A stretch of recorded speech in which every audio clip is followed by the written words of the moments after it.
messieurs de la presse, honorables, excellences, révérends, mesdames et messieurs,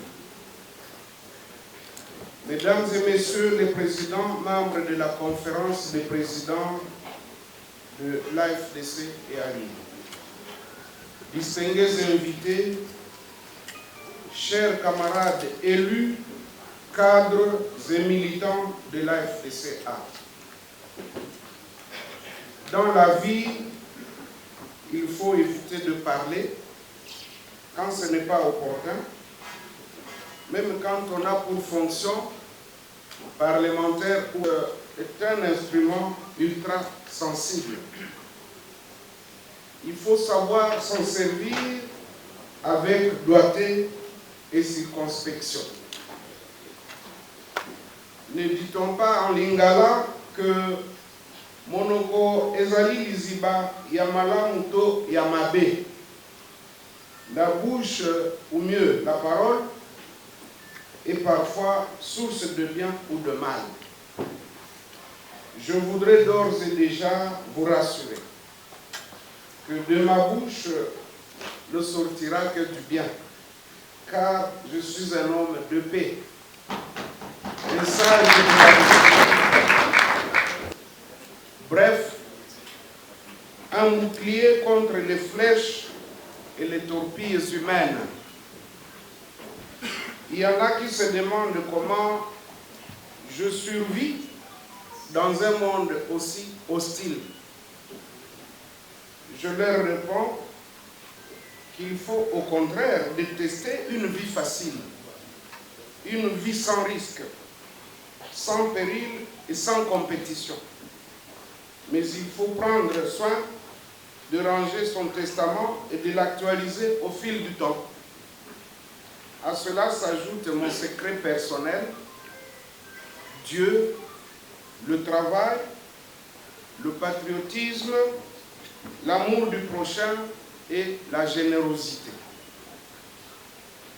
Vous n'avez pas l'habitude de me voir dans des débats politiques, mais aujourd'hui, à la suite de multiples plaintes, du reste fondé, de toutes les fédérations de l'intérieur du pays, tout comme celles de l'étranger, les ligues des femmes, les ligues de jeunes et autres structures de notre regroupement politique AFDCA, du fait de n'avoir pas tiré avantage de leur dur labeur tel que l'a décidé le peuple congolais dans les urnes en décembre 2023, j'ai résolu de calmer la tempête et de me référer une fois de plus à son Excellence, Monsieur le Président de la République, chef de l'État et garant de la justice et de la paix sociale. S'agissant des déclarations de fédération de l'AFDCA, la multitude de déclarations de fédération m'a fait penser à un passage biblique qui évoque le salaire de l'ouvrier de la dernière heure. Tous les ouvriers s'attendaient à ce que ceux qui avaient travaillé plus soient les mieux payés. Mais Jésus avait agi autrement. Pourtant, il est l'incarnation de la justice. Nous savons aussi que le président de la République, son Excellence Félix Antoine Tshisekedi Tshilombo, il est épris de paix et de justice. Lui seul connaît à quel moment il agira. Moi, je lui ai toujours fait confiance. Même s'il existe des laborantins de clichés, on vous colle des clichés. Faire confiance, car j'ai toujours dit qu'en politique, la patience est une vertu, même lorsque les gens se coalisent pour vous nuire, vous accuser faussement, parfois par paresse ou sur fond de jalousie et de haine. je considère que ce qui est arrivé à l'AFDC, à la sortie du gouvernement Judith Suminwa Tuluka, est biblique. Et tous ceux qui combattent injustement les enfants de Dieu, ils finissent par périr. Extraordinaire. Je ne peux m'opposer à la volonté de la grande base disséminée sur l'ensemble du territoire national et à l'étranger. Je comprends et je partage leur chagrin et leur douleur de voir les autres récolter là où ils n'ont pas sémé, qui ignorent les sacrifices qu'un chef de parti ou de regroupement endure pour gagner un seul siège de député, soit-il provincial ou national, ou un sénateur. C'est pareil pour arracher un siège de conseiller municipal. Et que par la suite, ces efforts soient ignorés, car collés au visage d'un personnage. Et que par la suite, ces efforts donc soient ignorés, je dis bien que la question, elle est biblique, elle est même spirituelle. C'est vrai que la haine et la jalousie sont aveugles. Mais la prière,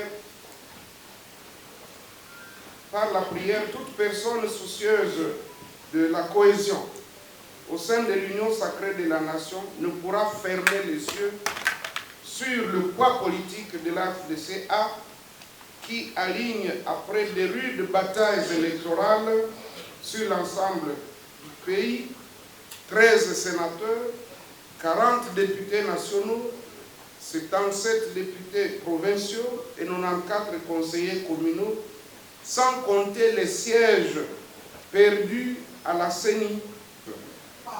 Parfois, c'est de petites choses, c'est par de petites choses qu'on atteint des résultats considérables.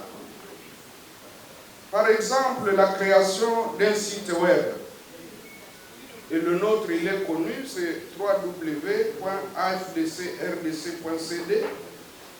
Ce site web nous a permis de dématérialiser notre fonctionnement, la distribution des textes, des documents et procès-verbaux, mais aussi de recevoir plusieurs centaines de milliers d'adhérents en ligne. Pourtant, le montage d'un site web ne coûte qu'à peine $2000 américains. Combien de partis politiques disposent d'un site web?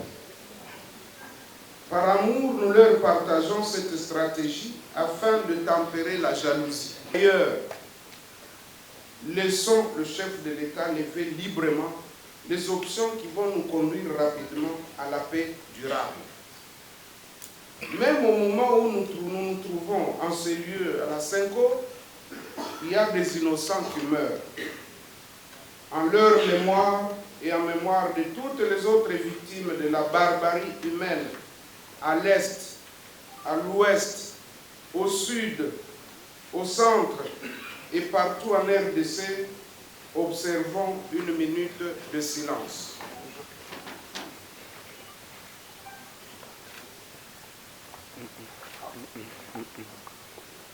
Merci, que le pays paye le prix de son hospitalité. Les efforts fournis jusque-là par le gouvernement de notre pays pour mettre fin à cette guerre d'agression n'ont pas donné des résultats satisfaisants à cause de trahisons et de complicités internes. Nous restons donc réceptifs à toutes les initiatives susceptibles de contribuer au retour de la paix dans notre pays et à restaurer l'intégrité du territoire national. Entre-temps, il reste utile qu'une attention particulière puisse être accordée aux hommes et femmes en uniforme qui ont accepté de servir sous le drapeau et de s'occuper de leur famille. Parallèlement à ces initiatives, il faut renforcer la bonne gouvernance, lutter contre la corruption, mettre fin à l'impunité et prendre résolument la décision de changer de comportement et de mentalité.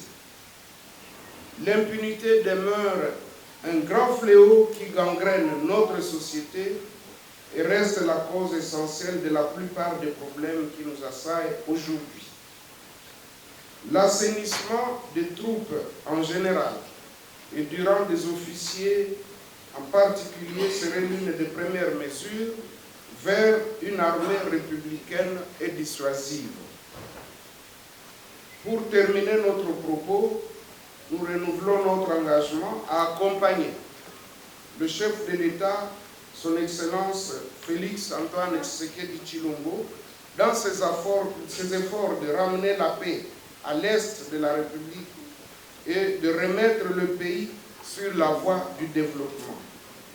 Nous disons non à l'injustice, non à la marginalisation, non à l'acharnement politique et réclamons haut et fort notre véritable place dans les institutions de la République. Nous sommes ouverts à tous pour plus de lumière et éclaircissement concernant nos propos. Je dis et je vous remercie. Donc, en tant que deuxième personnalité du pays, et maintenant nous sommes au second mandat, je me considère toujours comme un ouvrier du peuple, un serviteur du pays et de la nation. Donc prêt à servir partout où je peux apporter ma pierre à l'édifice. Et au jour d'aujourd'hui, c'est vrai, j'ai été élu après une rude compétition au poste de deuxième vice-président du Sénat. Mais justement, là, sur cette parcelle de pouvoir, en tant que deuxième vice-président, chargé du contrôle parlementaire, chargé des questions liées à mes collègues sénateurs, chargé des relations avec la Cour des comptes et le Conseil économique et social, je suis sûr et certain que j'apporterai toujours ma pierre à l'édifice. Au jour d'aujourd'hui, c'est vrai que nous avons cheminé avec le chef de l'État. Je dois rappeler ici que notre formation politique, AFDC Alliés, avait été la première à se prononcer clairement pour accompagner le chef de l'État, Félix Antoine Tshisekedi Tshilombo. Tout le monde le sait, et tout le monde sait quel est le rôle que nous avons joué pour renforcer ses pouvoirs, pour apporter à la République la sérénité qui est la nôtre, parce que parfois on oublie très vite qu'avec le conflit FCC-Cash, il n'y avait plus de travail dans ce pays parce que tout le monde était dans la rue chaque jour avec des revendications, et les opposants et ceux qui étaient au pouvoir, tout le monde était dans la rue. Et nous avons joué un rôle important pour assainir l'espace politique et ramener la paix dans les institutions. Nous nous réjouissons de ce travail que nous avons accompli avec brio, et donc nous ne pouvons pas regretter ce qui s'est passé, mais au jour d'aujourd'hui, nous sommes là encore pour continuer à accepter, disons, à accompagner le chef de l'État. Vous avez demandé si en 2028, Bahati Lukwebo sera candidat président de la République. À cette question, comme vous le savez, moi je suis croyant, je laisse cette question à Dieu. Il n'y a que Dieu qui peut répondre.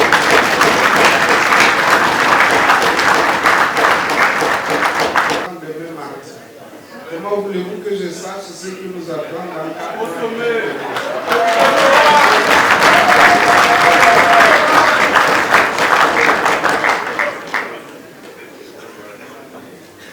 Quant à la question de votre consoeur Gino Tabu de Top Congo, elle a parlé du dialogue, elle se demande quelle est notre lecture, est-ce que c'est opportun et quelles en seraient les matières à traiter. Ma réponse est dans ma note introductive. J'ai été clair, j'ai dit que toute voie qui peut nous amener à la paix, elle est la bienvenue. Mais je dis que nous laissions au chef de l'État d'apprécier quel est le schéma à suivre. Pour moi, en tant qu'ancien grand animateur de la société civile, je sais que le dialogue a toujours été une arme redoutable pour résoudre les conflits. Mais je dis, si dialogue il doit y avoir, eh bien, tout cela doit se faire autour du chef de l'État, parce que c'est lui qui détient aujourd'hui la légitimité du peuple congolais. Et donc, je l'ai dit, à lui d'apprécier. S'il nous invite, nous, en tant que deuxième force politique du pays, de parler de cette matière, eh bien, nous allons sûrement contribuer quant à la définition de l'ordre du jour et des termes de référence. Votre confrère Innocent Olenga, qui rappelle effectivement que je suis membre du Présidium de l'Union sacrée de la Nation, il se demande qui est tortionnaire de l'AFDC allié. Je vais tout de suite lui dire que la politique, c'est en fait une bataille permanente. Et donc, il ne faut pas croire que vous n'avez que des enfants de cœur là-bas. Peut-être qu'il fallait démontrer que la démocratie telle que nous la pratiquons aujourd'hui, en fait, chaque parti politique cherche à se taper, en tout cas à conquérir un espace politique, un segment sur l'espace politique. Et donc, c'est une compétition permanente. Mais vous savez qu'il y a plusieurs armes. Il y en a qui se servent des armes non conventionnelles. Nous qui sommes de la droiture, c'est vrai, parfois nous sommes victimes de notre bon comportement, mais on ne le regrette pas non plus. Mais n'allez pas chercher loin ceux qui peuvent être des tortionnaires. Je l'ai dit dans mon texte, tout part souvent de la paresse. Au lieu de travailler, il y en a qui sont dans les laboratoires pour causer du tort à autrui. Au lieu de travailler. Et vous qui travaillez, lorsque vous récoltez le fruit de votre travail, ça vous attire des jalousies, de la haine. C'est lié aussi à la dimension humaine. Donc, ça ne doit pas vous surprendre, cher innocent. Vous savez de qui s'appelle la Senko, c'est vrai, c'est une salle mythique. Nous nous étions retrouvés ici, encore dans le cadre du dialogue et des négociations de la Saint-Sylvestre. Nous avons choisi cette salle parce que nous estimions que c'est une salle comme toutes les autres, mais aussi, pourquoi ne pas apprécier ce beau cadre? J'espère que vous êtes quand même à l'aise ici. Et donc, quand il y a un beau cadre, il faut encourager ceux qui l'ont construit, ceux qui l'ont mis à la disposition du public. Moi, je suis de trouver de l'espace et justement, je me suis rappelé qu'en venant ici et en payant quelque chose, c'est une façon aussi de contribuer à la vie de l'Église.